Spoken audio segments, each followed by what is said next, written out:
जेव्हा ताटात असेल ही लाल चुटूक गोवन फिश करी तेव्हा 2 घास नक्कीच जास्त जातील. यासाठी इथे बांगडा मच्छी स्वच्छ धुवून चवीनुसार मीठ, हळद, तेल आणि लसूण पेस्ट लावून मिक्स करून मॅरिनेट करायला ठेवायचे, जेणेकरून मसाला आतपर्यंत मुरतो. वाटण्यासाठी सुकं खोबरं गरम पाण्यात भिजत ठेवले. ओलं खोबरं असेल तर तेच वापरा. गरम पाण्यात सुकी लाल मिरची, धणे, त्रिफळा आणि मोठी वेलची भिजत ठेवायची.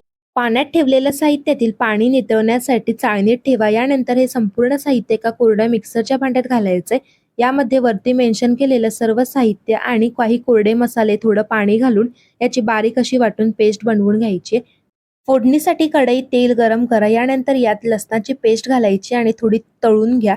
यात तयार केलेलं वाटण घालायचे आणि एकजीव मिक्स करून घ्यायचे.